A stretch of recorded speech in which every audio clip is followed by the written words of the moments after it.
Welcome to our webinar on compressed air, brought to you by Plant Services and the Compressed Air and Gas Institute, CAGI. I'm Mike Bassador, Editor-in-Chief of Plant Services Magazine and PlantServices.com. First, let me express our appreciation to you for joining us today. This webcast is sponsored by CAGI, the Compressed Air and Gas Institute. Before we start our presentation, let me point out that if at any time you'd like a larger view of the presentation slide, you can just double-click the slide. As we proceed, we encourage you to submit questions at any time throughout the presentation. To submit a question, type your question in the question box and click send. It's that easy. At the end of the presentation, we'll answer as many questions as time allows. Questions that aren't covered today will be answered via email over the next several days. At the end of the presentation, we'll also ask you to complete a brief survey to give us the feedback we need to improve our webcasts. And 24 to 48 hours after the conclusion of the event, you'll receive an email with a link to access the archived webcast, as well as how you can get a free copy of the report. So to answer your questions in advance, yes, the presentation is available on demand at a later time, so if you did want to share that with someone, you'll be allowed to do that. I just mentioned that because we do tend to get that question 5 or 6 times for each presentation. Our panelists today are Rick Stasyshan, CAGI Technical Consultant, Werner Brauer, Product Manager for Rotary Screw Compressors at Kaiser Compressors, Bob Baker, National Training Manager at Atlas Copco, and Rob Hasley, Manager of Product Test and Qualification at Ingersoll Rand. As the CAGI Technical Consultant, Rick Stasyshan serves as the association's technical spokesperson regarding the use of compressed air in the market. He assists CAGI committees and product sections in developing technically oriented materials. Stasyshan has 40 years of compressor experience working in sales, marketing, and management positions with Ingersoll Rand, Atlas Copco, and Solair, where he served as Vice President and General Manager. Rick will provide an overview of the work of the Compressed Air and Gas Institute. After a quick review of the association's objectives, Stasyshan will identify CAGI's strategic efforts to improve the energy efficiency of compressed air systems. He also will identify the many CAGI resources that are available to the industry and the public to simplify compressed air decisions. Werner Brauer is the Product Manager for Rotary Screw Compressors at Kaiser Compressors. He has a degree in mechanical engineering and has been with Kaiser USA for 27 years. Before joining Kaiser USA, he completed an internship at Kaiser's international headquarters in Coburg, Germany. Werner currently serves as the chair of the CAGI Rotary Positive Engineering Committee. Bob Baker is a veteran of the compressed air industry. Having worked in the industry for more than 40 years, Bob has been involved with assessing compressed air data and implementing systems across thousands of plants.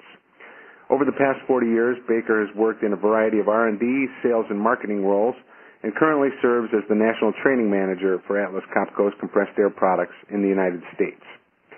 Rob Hasley is the Manager of Product Test and Qualification at Ingersoll Rand, where he's responsible for global laboratories and the Test Engineering Group. He joined Ingersoll Rand in 1974 and has worked all 39 years in the company's R&D laboratory in various positions. He's been involved with CAGI since 1985 and has been chair of the Standards Committee since 2009. So without further ado, Rick, the floor is yours. Okay, thank you. On behalf of the Compressed Air and Gas Institute members, we're delighted to have the opportunity in conjunction with Plant Services Magazine to host today's webinar. Compressed air is often referred to as industry's fourth utility.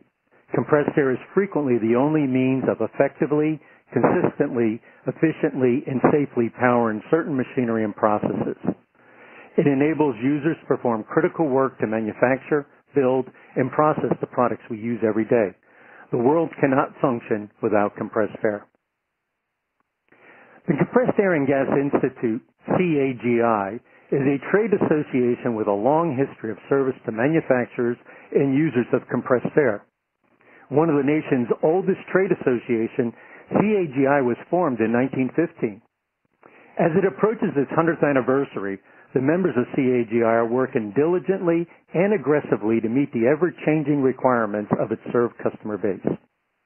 As you would expect of any centurion, CAGI has experienced many changes over its lifetime, but the Institute and its members have never lost their focus on serving the industry and the users of compressed air. As a result of that focus, CAGI's efforts have assured that the organization remains the unified voice of the compressor industry, serving as an unbiased authority on technical, educational, promotional, and other matters that affect the compressed air and gas markets. Basically, with the combined expertise of our members, we are simplifying compressed air decisions for your audience. Let me start with a brief overview of CAGI and how the current activities provide the foundation for understanding the Institute's existing forward-looking strategy. CAGI has fulfilled its mission through the following key objectives. First, to promote cooperation among the members for improved production, proper use, increased distribution of air and gas compressors and related equipment. To develop and publish standards and engineering data for air and gas compressors and related equipment. To increase the use of compressed air, to promote its safe use, and to improve the quality and efficiency of compressed air systems. To collect and distribute information of value to the CAGI members and to the general public. To engage in cooperative educational and research activities. And finally, to cooperate with government departments and agencies and other bodies in matters affecting the industry. Many of Compressed Air and Gas Institute activities are carried out in several sections, which are characterized by product scope. Individual members may affiliate with one or more of the sections, depending on their product lines. The current activities are noted on this slide.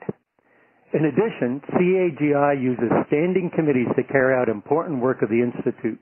These committees, including the Education and Promotional Committee and the Standards Committee, carry out much of the important work of the Institute by addressing topics of broad concern to the industry.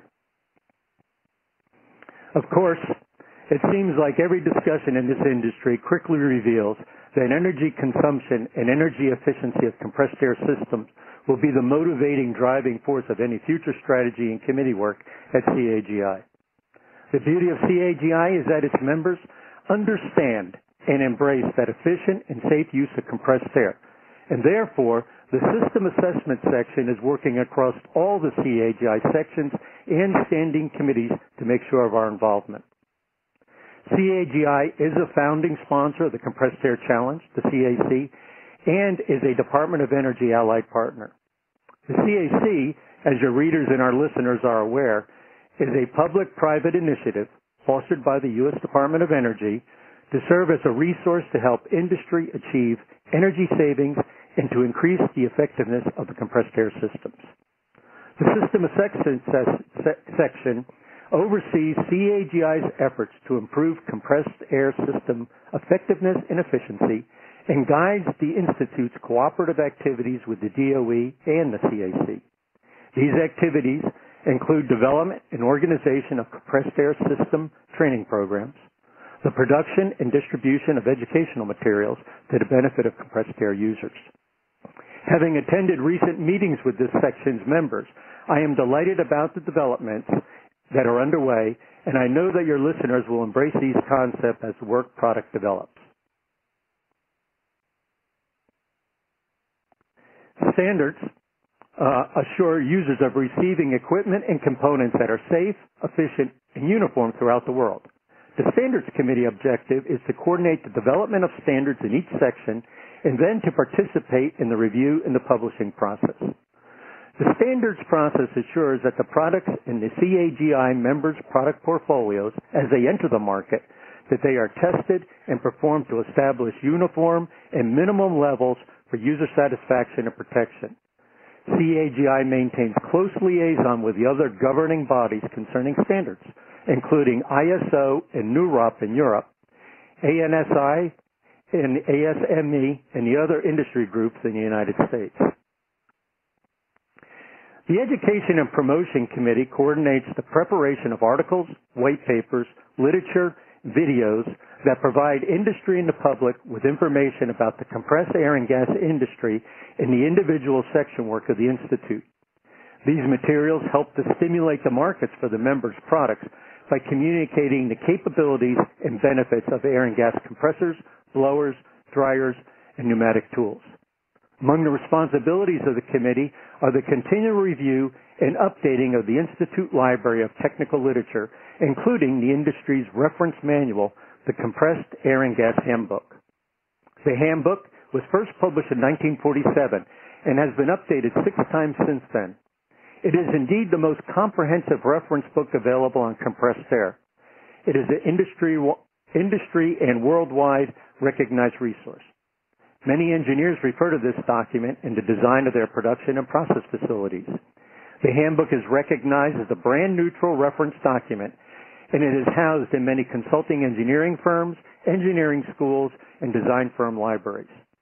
The Education and Promotion Committee also maintains and regularly populates the CAGI website, www.cagi.org, with interesting articles, industry updates, and the CAGI product performance data sheets, and easy links to our member sites. This website also hosts the CAGI e-learning modules. The Smart Site was a collaborative effort of the member companies that contributed to provide an online compressed air training tool. The Smart Site is targeted to multiple audiences that includes, but is surely not limited to, compressed air users, distributor support teams, and member company employees. The Smart Site is an introduction to the compressed air markets, its applications, and understanding how those basic elements of a compressed air system work together. It's a great starting tool to understand the compressed air industry and understand industry's fourth utility. The introduction to compressed air consists of 8 modules that provide education about various aspects of the compressed air system. And the benefits are numerous. First and foremost, it's a foundation for users to better understand how to maximize their air system efficiency. They'll learn about the do's and don'ts of a compressor system. Highlighted is the importance of the maintenance tips to maximize the economic returns and reliability of the compressed air systems. I should also highlight that it allows the participants to review and progress through the various modules at a pace that accommodates today's busy lifestyles. The online training is available 24/7, and the participants can choose to attend the sessions at home or at their office and work at their own pace. And finally, registration allows for a full year access to use the system as a refresher and as a resource. As a result of our market activities, including the Compressed Air Challenge involvement, CAGI's Air Drying and Filtration section and the Rotary Positive Compressor section focused on providing a fair and equitable comparison of the specific power package performance of these products, the ability to basically and quickly compare an apple to an apple. The members then took an additional and unprecedented major strategic step forward and initiated a third-party verification program to verify these products' performance. The data sheet performance are posted on our CAG website as well as all our member websites. Rob Hasley will talk about this program a little later in this webcast. I want to close by reinforcing the message I opened with. CAGI has experienced many changes over the past 100 years, but the Institute and its members have never lost their focus on serving the industry and the users of compressed air. As a result of that focus, CAGI's efforts have assured that the organization remains the united voice of the compressor industry, serving as an unbiased authority on technical, education, promotional, and other matters that affect compressed air and gas markets. Basically, with the combined expertise of our members, we can assure you that we are simplifying compressed air decisions for our audience. With that, let me turn the presentation over to Bob Baker, who is covering the application, features, and resulting benefits of variable speed drive and compressors. Bob? Yes, good afternoon, everybody. This is Bob Baker with Atlas Copco in beautiful downtown Rock Hill, South Carolina, as we call it. And I've been asked to talk about variable speed drive air compressors. On my first slide, which is slide number 16, that pretty much says what we're going to cover.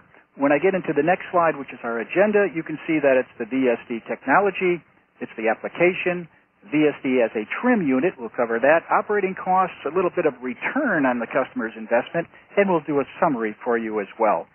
When we get into the next slide, what this visual is, it's not really an air compressor, but you'll notice on slide 18, in the white box, that's really a pictorial of how a VSD technology works. I'd like to start out with number 1, and you'll notice number 1 when I'm on slide 19 brings us into a little red circle, and what that represents is the shop compressed air network. That's where the compressed air requirement is. If that pressure starts to go down, then there's a sensor, which is on the next slide, and shows us that item number 2, which is in red now.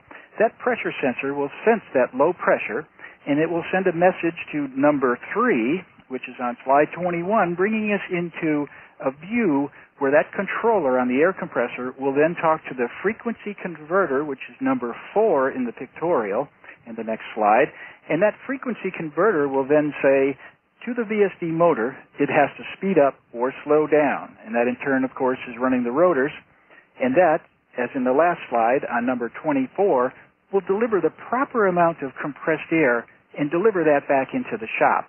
The unique thing about variable speed drive is it's going to supply the demand air that's needed out in that system.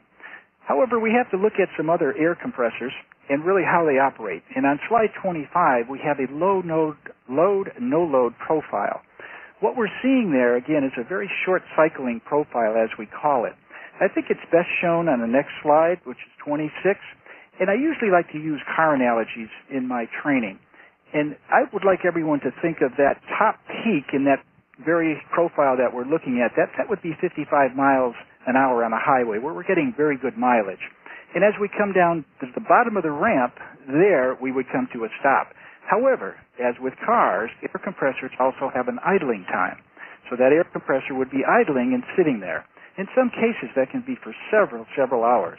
As we explain on slide number 27, a VSD would ramp down, and approximately at 20% of that turn down, the VSD actually shuts off. So I like to term it as our form, or the industry's form, of a hybrid car. When we look at the next slide, which is 28, the application of that, in this case, this is a very fluctuating profile. And what the VSD is going to do is actually run, hopefully, if it's sized properly, and that's what you really have to look at, but that will run within what we call the sweet spot, where it's going to supply capacity out to the shop basis this particular profile. Another thing we can do with variable speed drive is actually set it up as the trim machine. And on slide 29, you'll see that we're going to use a 3000 CFM reference. And you'll notice where the red lines are in the slide. The bottom is a compressor that is putting out 1000 CFM. That's the need for the factory there. The next is also a 1000 CFM need, and both of those are going to be supplied by what we call a 6-speed machine. That's a machine that is an air compressor which is designed to run it as optimal tip speeds and optimal every other speed so that it supplies a very efficient amount of air. In short, doing 55 miles an hour on the highway. Then when we look at the other fluctuating demand, which is in that graph in front of us, at 1000 CFM, and in that fluctuating graph, you'll see that we want to operate that optimally at about 600 to 800 CFM output. And of course, it'll ramp up and ramp back down and meet the requirement out in the shop. The next slide, which is 30, this is a quick look at the original equipment on this sample that I'm using. And when we jump over to slide 31, you'll notice that it's two older air compressors. In this case, very old air compressors. They're double-acting water-cooled recips. Now, they still have some pretty good efficiency. Unless they're so old, we can lose some of that as well. But the real key here is a high maintenance, what this is costing the customer to repair or at least keep it running every year. The second is an oil-injected screw machine, which is modulation, and even like load, no load, modulation at partial loads can operate fairly inefficiently. When we get into slide number 32 and we look at the operating costs, the fluctuating air demand in the first and second shifts, that's okay. You'll notice that in the first and second, that's where the most air is needed. And then in the third shift, there's just a little bit of air needed. The other thing I'd like you to notice is there's also a leak load. That's in that little yellow balloon. And that's something that we can detect on the audit. And that's prior to really offering a variable speed drive. We want to see what the system really needs. When I go to slide 33, again, we're back to the original power and the original air compressors that were on that site. Let's look at the cost, which I can show you, which is based on slide 34. Slide 33. The plant operation is 24/7, 52 weeks a year, And that total power cost when we did the audit ended up to be $164,795. When we go and we look at slide 34, we're starting to look at the payback here, and you'll see that it's referenced in green. But I'd like to go to the next slide where I've kind of ballooned that out for all of us. And you'll see that number 1 is a 35% compressor operation savings, and that's based on the VSD. There's another 15% savings due to fixing some air leaks, and that's about $23,000. And then if we offer a variable speed dryer, which a lot of us manufacturers have as well, that's an additional 20%, which is around $1,000 worth of savings. But one of the key issues here is that $25,000 that's included as maintenance. If we look at the payback period, and that's on slide 36, we get into a total annual cost here of $105,904. The new equipment cost is $124,660, and that would be 2 fixed speeds. Remember, we want to do like we showed you in that other cascaded view where we're going to have 2 fixed speeds, and 1 VSD would be the trim machine. Then we're going to offer a VSD dryer, and we've even thrown a little money in there because we had to go and detect a few leaks. But as you can see, the return on investment for that is really only 1.2 years. And I don't think there's any customer I know that wouldn't accept that as a good return on their investment. When I look at slide number 37, there's one more thing we'd like to add. We didn't figure it in there today, but there's additional energy savings when you talk to your powerhouse. They might have some great rebate incentives, and that can make all the difference in the sale. This very last slide, what I call the summary, of course we're going to talk about variable speed drive again. And in the beginning we asked if it was the right choice. Well, if it's properly sized, remember that's one of the most important things, then it most definitely should be considered the choice of the manufacturing facilities and their air needs. I'd like to thank you very much today. Again, this is Bob Baker, and we'll see you later. And hello, my name is Werner Rauer, Product Manager with CAGI Compressors. And well, it seems like everywhere we go nowadays, we hear and see a lot of talk about the ever-rising energy costs and energy savings, as well as including compressed air system audits or assessments. We thought it would be a good time to look at heat recovery in industrial compressed air systems. So today, we want to focus on the heat recovery possibilities and energy saving potential for the most popular type of compressor used today, the positive displacement packaged rotary screw compressor. The first law of thermodynamics and the law of the conservation of energy state that energy cannot be created or destroyed. It can only change form. For compressors, that means the air that enters a compressor at atmospheric pressure has a base level of energy content. While the compression process increases the air pressure and raises its temperature, the energy becomes available for transfer. This heat must be removed to maintain proper compressor operating temperatures and to cool the compressed air to make it suitable for planned use. The heat generated by gas compressors can be an excellent source of energy savings. 100% of the electrical energy consumed is converted into heat. Ideally, 96% of that is available for recovery as heat. The balance remains in the compressed air or radiates from the compressor into the immediate surroundings.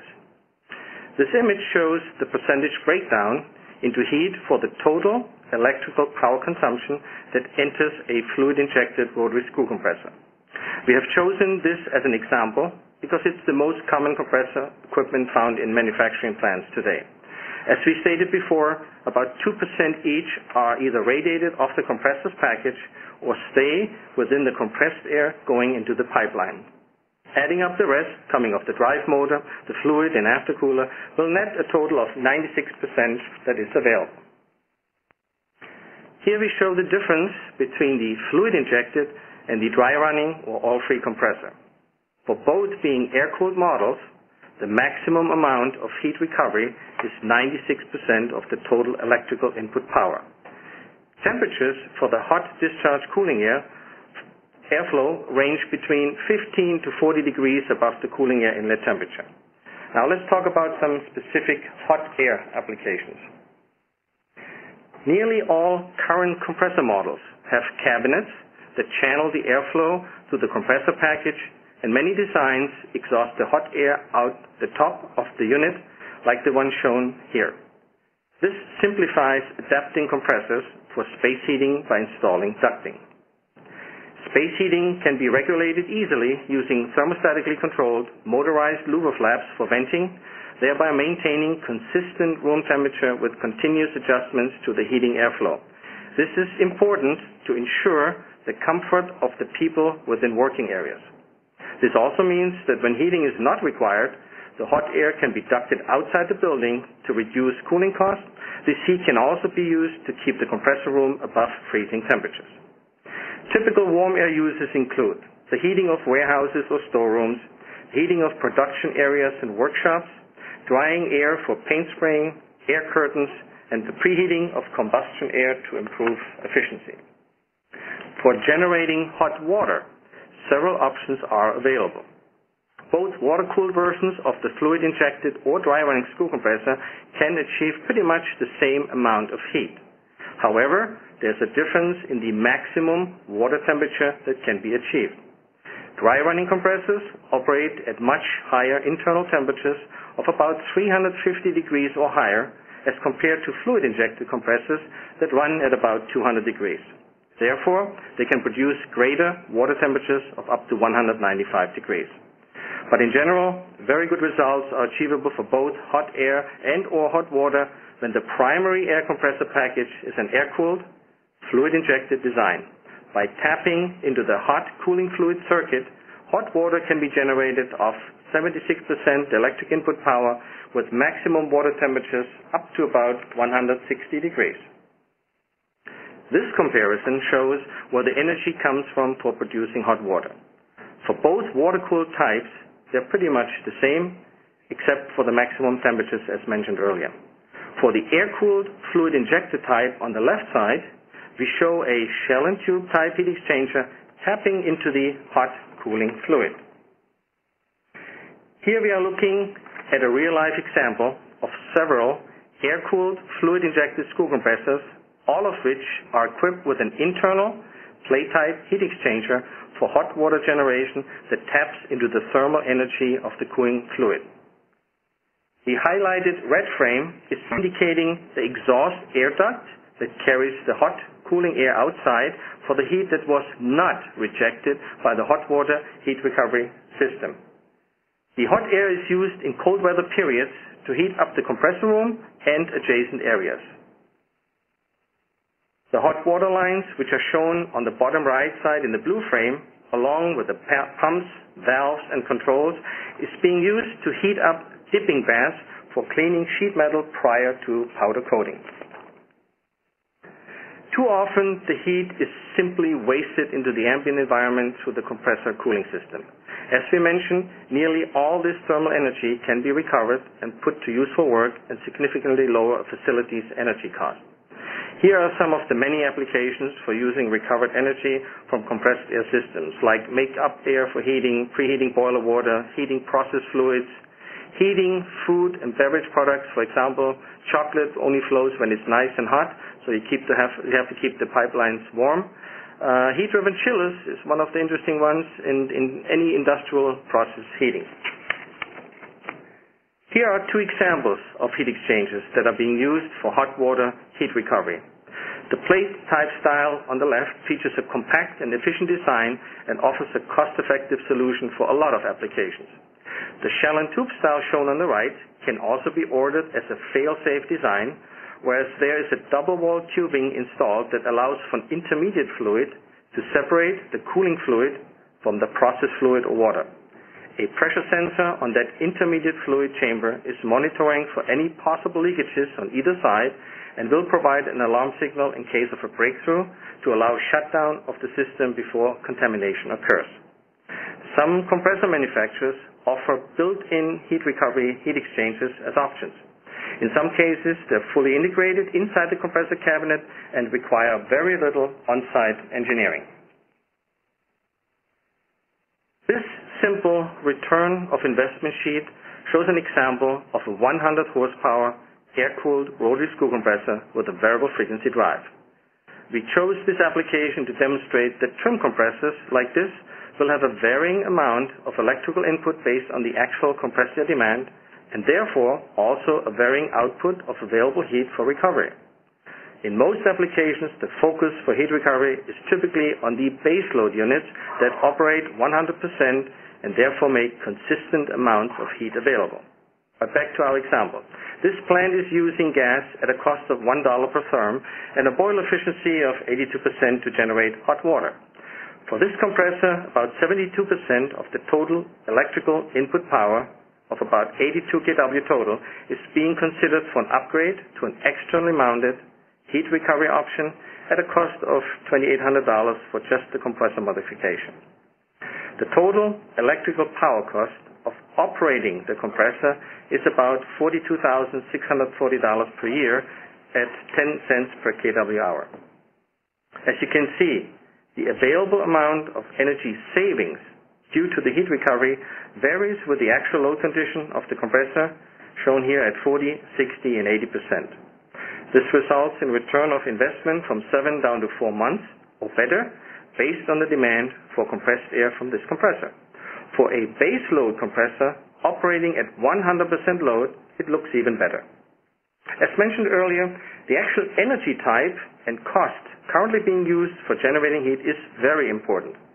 A lot of times people just talk about the possible savings of electricity and in terms of operating the compressor, but do not calculate the true cost savings for the actual plant application. As a side note, the listing at the lower right-hand side is in order of energy cost, with electricity being the highest and natural gas or coal the lowest.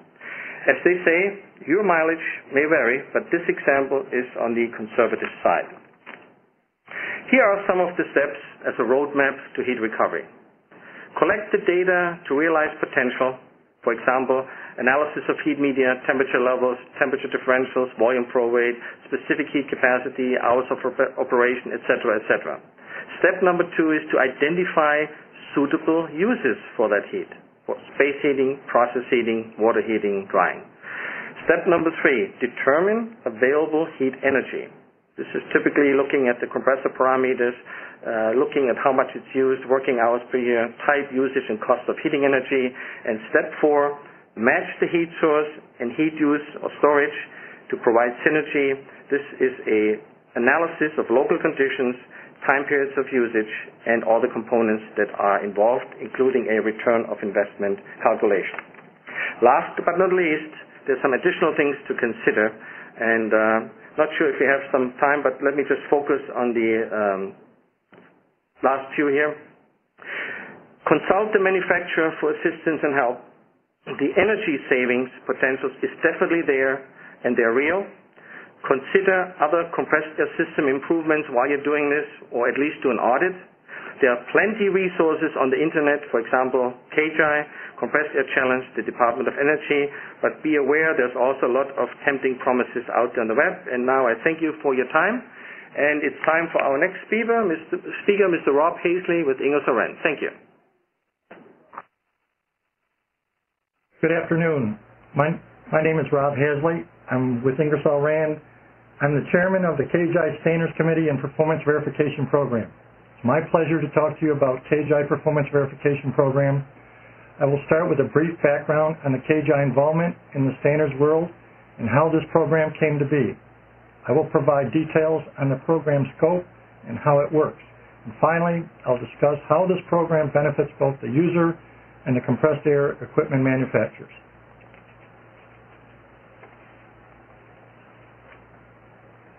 CAGI has been actively involved in the development of standards for testing and rating compressed air equipment for many decades.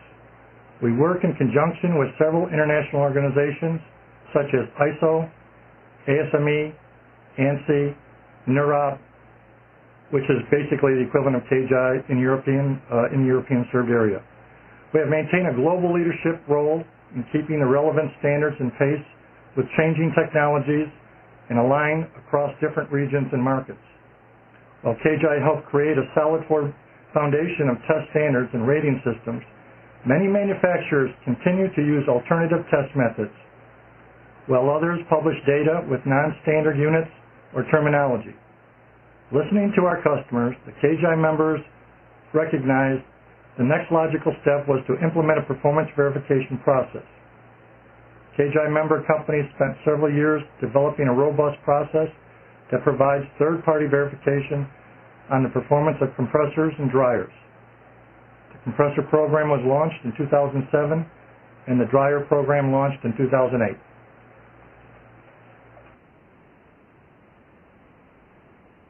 The scope of the program includes contact-cooled, oil-flooded rotary compressors from 5 horsepower to 200, and all refrigerated air dryers from 200 to 1,000 SCFM. The program is voluntary, and any manufacturer can participate. Products are randomly chosen from participating members by a third-party testing lab. The randomly chosen compressors or dryers is then tested at a highly accredited third-party laboratory.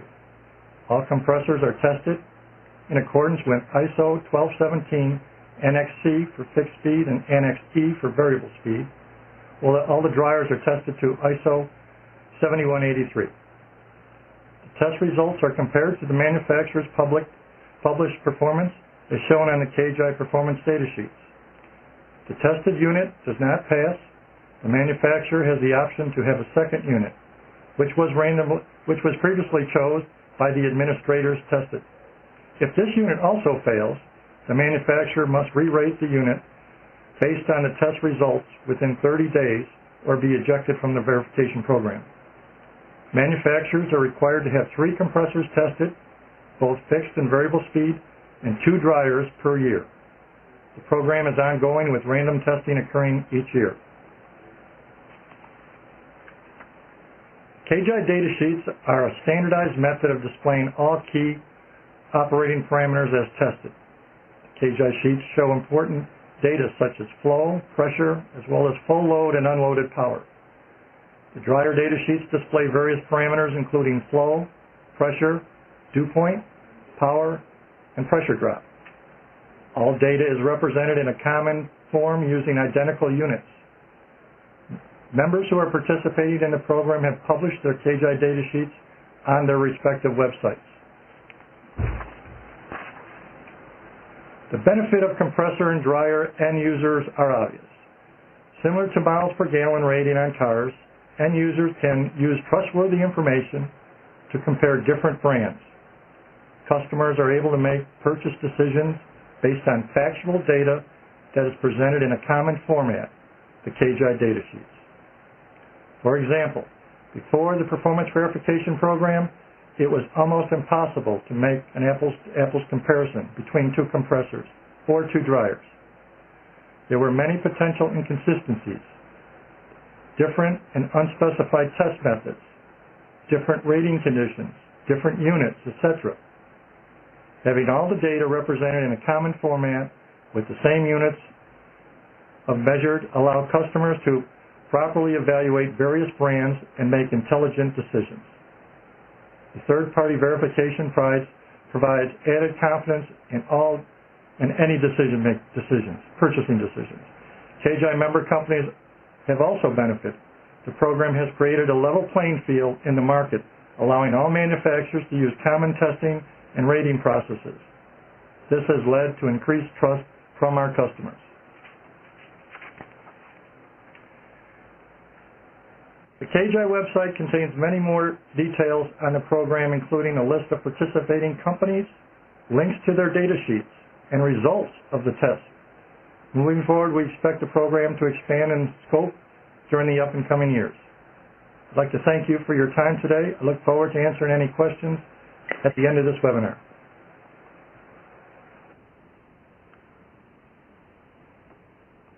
Fantastic. All right.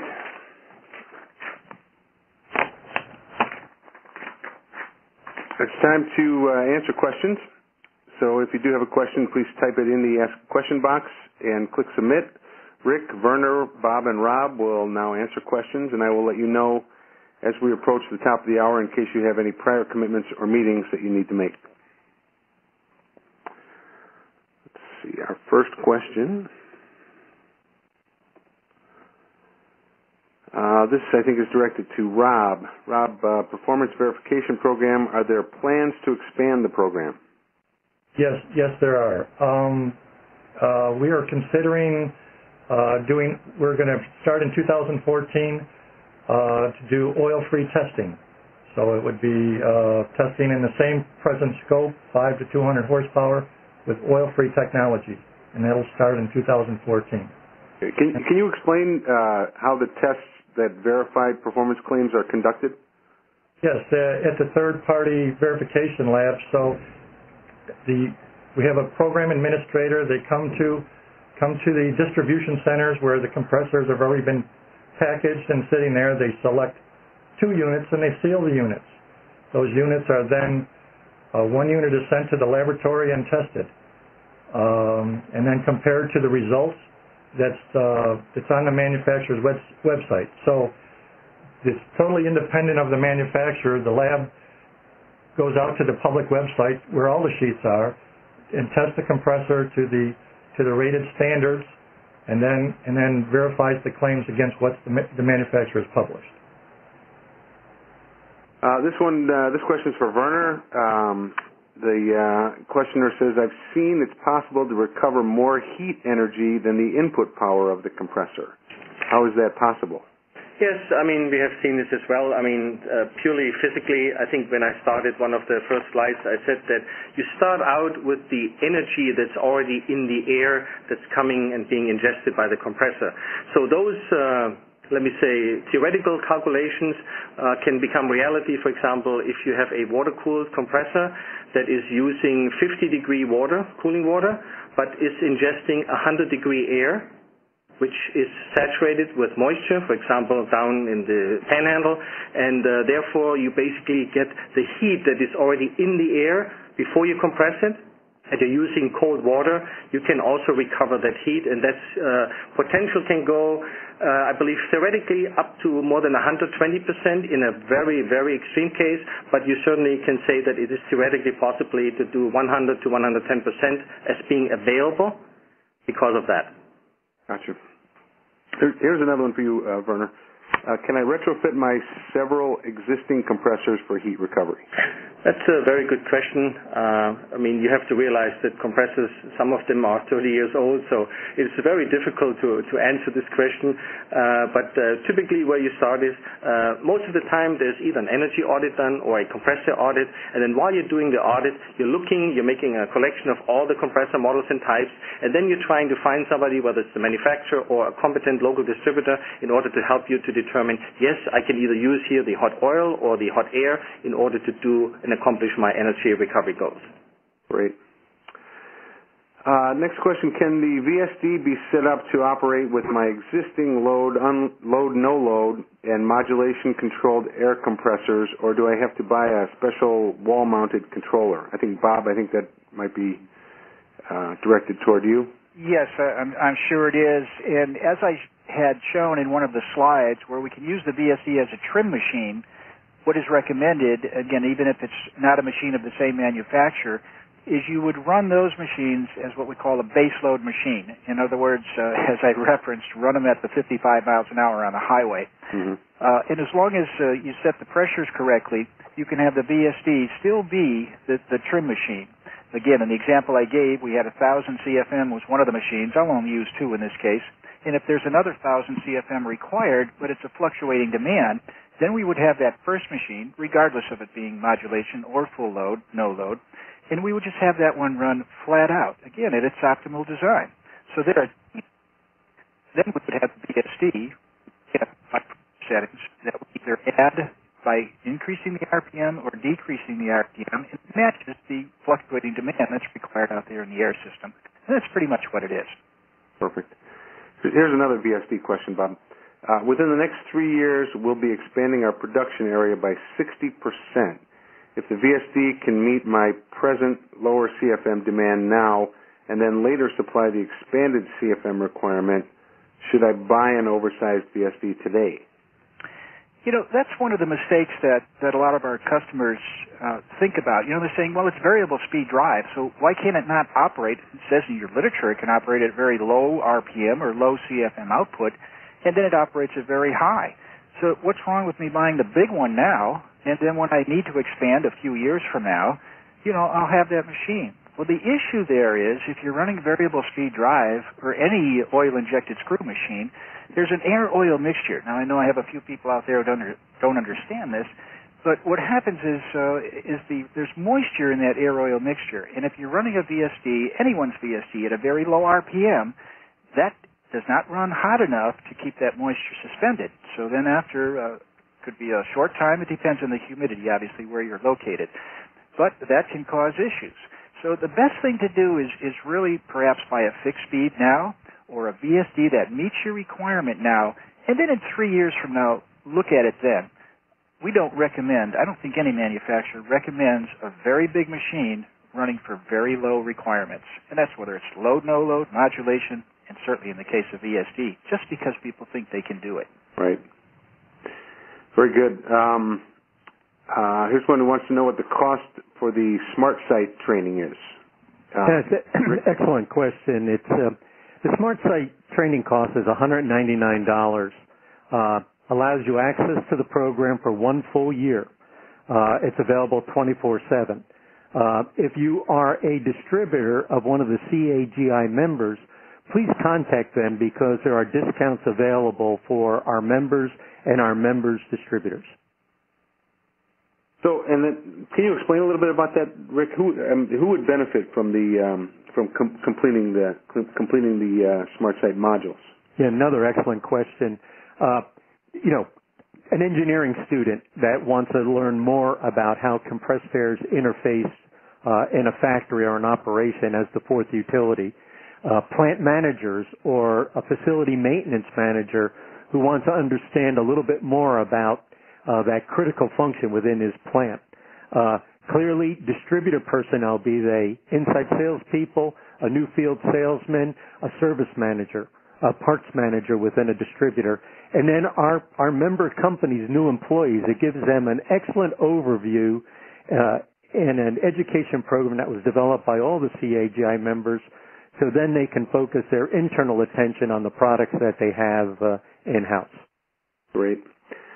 This question, Rob, this might be for you, but anyone chime in here. Any plans for testing higher horsepower centrifugal compressors? That's for Rob.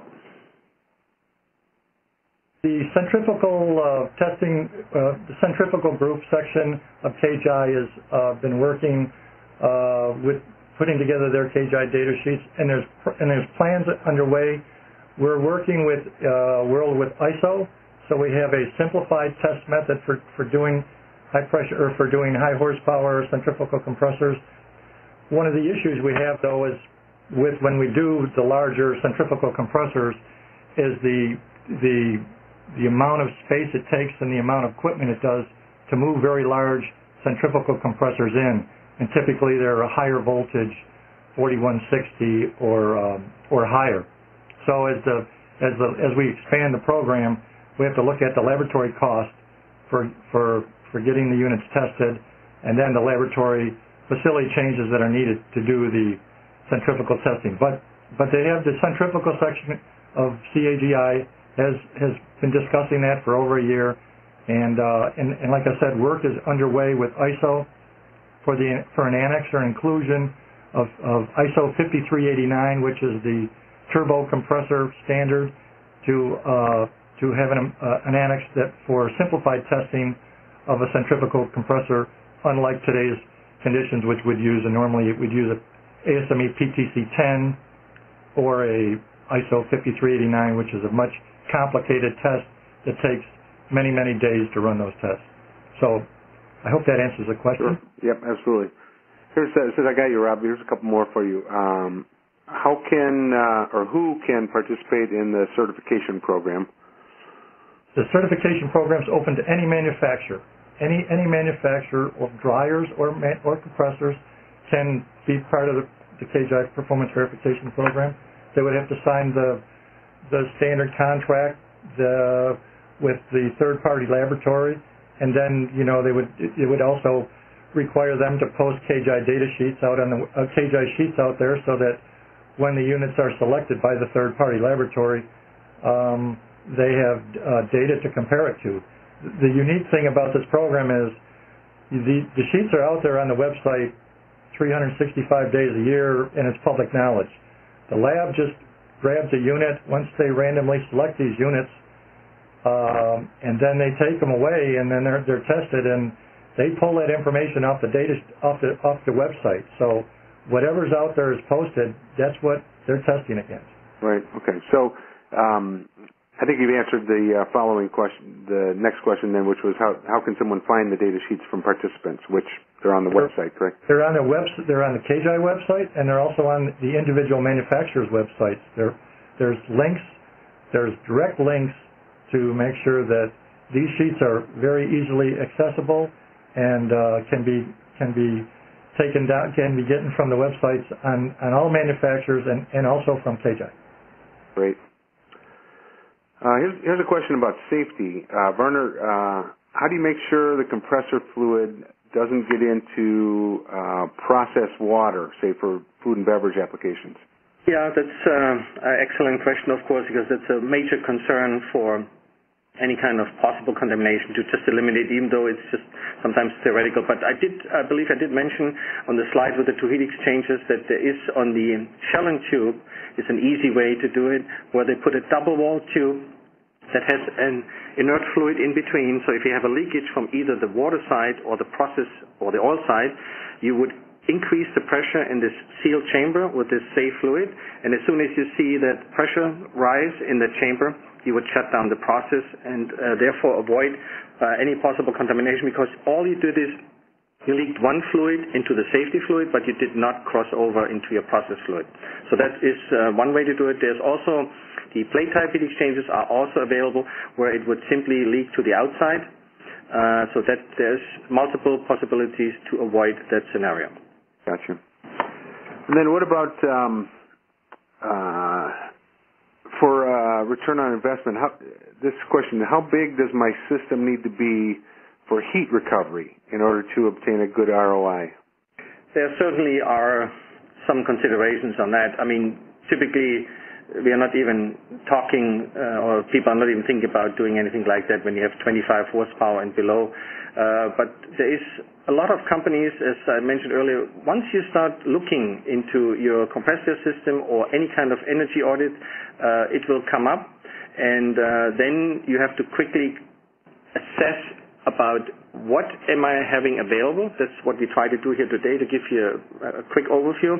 But then you also have to see how much money is it going to cost me, not just to catch that heat right there, but also to then bring it over to where I can use it. And that is part of an assessment. So there's not really a good answer other than that we typically see those with 50 horsepower and above. We have a bakery in Roanoke, Virginia that has a heat recovery, and that was a 50 horsepower rotary screw compressor. What about for heat recovery? Can it be done with oil-free compressors, or must they be oil-injected? Basically, either way. It just depends on where do you want to tap in. On an oil-free machine, in terms of hot water, it can only be done on a water-cooled machine. On the oil-flooded machine, as we saw, that's why I picked those examples, even on an air-cooled machine, you can tap into those 72 to 76% that's in the hot fluid, and you can also produce hot water, and at the same time also a little bit of the remaining percentages as hot air. Perfect. All right, that's all of our questions. We would like to thank our speakers, Rick Stasyshan, Werner Rauer, Bob Baker, and Rob Hasley, our sponsor, the Compressed Air and Gas Institute, CAGI, and all of you who joined us today. Please take a few minutes to respond to our exit poll, and we wish you great success in your never-ending quest for operational excellence in your facilities. Thanks, everyone.